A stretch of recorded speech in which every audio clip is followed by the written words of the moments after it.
Good morning, everybody. Welcome back. Today we are going to start a new lesson of history, the rise of nationalism in Europe. Europe एक continent है, पूरे continent के अंदर है ना किस तरीके से नेशनलिज्म फैला है वो हम देखने वाले हैं। जैसे इससे पहले हमने लेसन कंप्लीट किया था नेशनलिज्म इन इंडिया, तो हमने सिर्फ एक कंट्री इंडिया के बारे में ही पढ़ा था कि कुछ किस तरीके से वहां पर नेशनलिज्म आया, ठीक है, कैसे रिवॉल्ट हुए, कैसे रिवोल्यूशंस हुए, कैसे मूवमेंट्स हुए, वो सब हमने पढ़ा। बट अब हम कंट्री नहीं पूरे कॉन्टिनेंट के बारे में पढ़ने वाले हैं, और वो कॉन्टिनेंट कौन सा है? यूरोप। इंट्रोडक्शन करते हैं।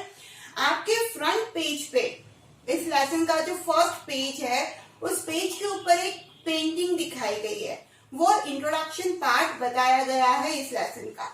अब क्या है इस पेंटिंग के अंदर, चलिए देखते हैं। In 1848, Frederic Soriot, a French artist, prepared a series of 4 prints visualizing his dream of a world made up of democratic and social republic. अब यहाँ पर एक फ्रेंच आर्टिस्ट है जिनका नाम है फ्रेडरिक सोरियो। अब इन्होंने क्या किया, फ्रेडरिक ने 1848 के अंदर पेंटिंग्स बनाई। कितनी? 4 सीरीज है ना, 4 प्रिंट बनाए इन्होंने। उसमें से फर्स्ट प्रिंट जो है वो आपके लेसन के फर्स्ट पेज पे दिखाया गया है, ठीक है। अब वो क्या इस पेंटिंग के थ्रू क्या बताना चाह रहे हैं? वो ड्रीम कर रहे हैं ऐसे वर्ल्ड का जो कि पूरी तरीके से डेमोक्रेटिक और सोशल रिपब्लिक से बना हुआ है। मतलब वहां पर मोनार्की सिस्टम को कोई जगह नहीं है, पूरी तरीके से कॉन्स्टिट्यूशन आ चुका है, डेमोक्रेटिक है, रिपब्लिक रूल चल रहा है वहां पे। इस तरीके का एक वो ड्रीम देख रहे हैं और उस पेंटिंग को उन्होंने, उस ड्रीम को उन्होंने पेपर पे उतारा है, ठीक है। सिंपल सा इंट्रोडक्शन है। फिर क्या है उस प्रिंट के अंदर, फर्स्ट प्रिंट जो आपके लेसन में दी गई है। The print shows what? Point 1. The people of Europe and America marching in a long train and offering homage to the Statue of Liberty as they pass by. अगर आप उस painting को ध्यान से देखते हैं तो आपको एक लंबी सी ट्रेन लोगों की नजर आएगी। तो वो जो लोग हैं उस ट्रेन के अंदर मार्च कर रहे हैं, जो पैदल यात्रा कर रहे हैं, वो पीपल है यूरोप और अमेरिका के। इसमें मैन और वुमन भी हैं, हर एज के मैन वुमन शामिल है, और वो एक लंबी लाइन बनाकर, ट्रेन बनाकर कहाँ आ रहे हैं? एक स्टैचू वहां पर दिखाया गया है, स्टैचू ऑफ लिबर्टी, है ना।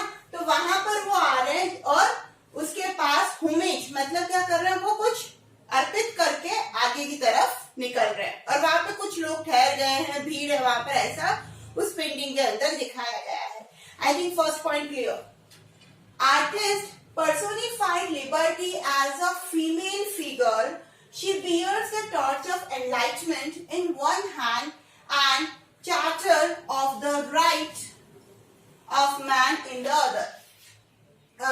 जिस तरीके से ना हमने नेशनलिज्म इन इंडिया वाले लेसन में पढ़ा था कि किस तरीके से लोगों ने नेशन की इमेज बनाई एक लेडी के रूप में, है ना, व्हाइट साड़ी में, ठीक है, हाथ में कमल है, एक हाथ में घास है, ठीक है, तो वो भारत माता की इमेज बनाई गई, ठीक है। तो उसी तरीके से यहाँ पर लिबर्टी को भी, फ्रीडम को भी एक आर्टिस्ट ने क्या किया, फीमेल फिगर दिया। जैसे हम बोलते हैं ना कि भारत माता, है ना, भारत माता बोलते हैं ना, तो ये माता शब्द क्या कर रहा है, एक फीमेल को रिप्रेजेंट कर रहा है, ठीक है। उसी तरीके से एक नेशन को रिप्रेजेंट करने के लिए इन्होंने जो फिगर लिया है वो वुमन फिगर है, फीमेल फिगर है, और उसको लिबर्टी के नाम से रिप्रेजेंट किया जा रहा है। उसने एक हाथ के अंदर टॉर्च पकड़ रखी है, द टॉर्च ऑफ एनलाइटमेंट, प्रकाशमय टॉर्च पकड़ रखी है, and in the other hand what she bears? She bears charter of the right of man in the other hand, मतलब ठीक है, उन्होंने charter of the right of man. अगर आपको याद हो तो 9th में फ्रेंच रेवोल्यूशन जिसने ये पढ़ा है ना, वो ये लेसन बहुत अच्छे से समझ जाएगा। और अगर आपको समझ में नहीं भी आता है तो मैं हूं ना, मैं समझाऊंगी। ठीक है, the charter of the right of man मतलब किस तरीके से इंसानों को, मैन को अधिकार दिए जाए, वो एक पूरा पेपर उनके हाथ में है। पहले क्या हुआ था, फ्रेंच रेवोल्यूशन जब हुआ था उसके पीछे बहुत सारे कारण थे, बट एक कारण ये था कि वोटिंग राइट्स नहीं थे। ठीक है, जो थर्ड स्टेट के लोग थे, मतलब मैं बोल सकती हूँ जो नीची कैटेगरी के लोग थे, उनको कोई भी राइट नहीं दिया गया था। ठीक है, फिर धीरे धीरे भाई नेशनल असेंबली आई। नेशनल असेंबली के आने के बाद लोगों ने अधिकार मांगना चालू किया, वोटिंग राइट्स मांगना चालू किया, राइट टू प्रॉपर्टी मांगना चालू किया। तो इस तरीके से इंसानों को, स्पेशली मैन को राइट्स मिले, ऐसा उन्होंने एक हाथ में चार्टर पकड़ रखा है। सेकेंड पॉइंट पे I think clear. On the earth in the foreground of the image lie the shattered remains of the symbols of absolutist institutions। अब अगर आप उस इमेज को ध्यान से देखते हैं तो आप ये देखेंगे कि अर्थ पे, जो इमेज के अर्थ के आगे की तरफ क्या बताया गया है कि कुछ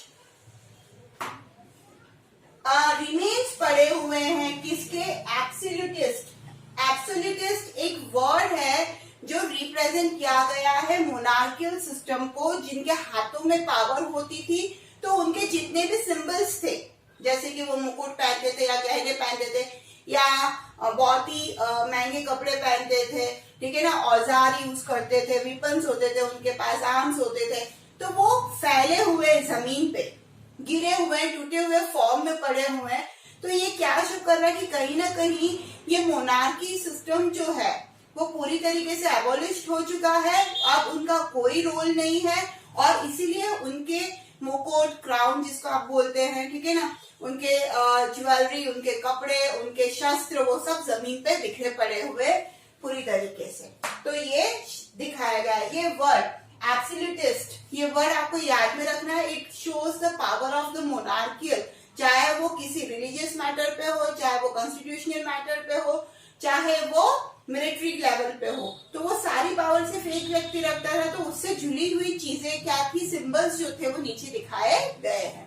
फिर इन सॉरियोस नया word utopian vision, the people of the world identified through their flags and national costumes.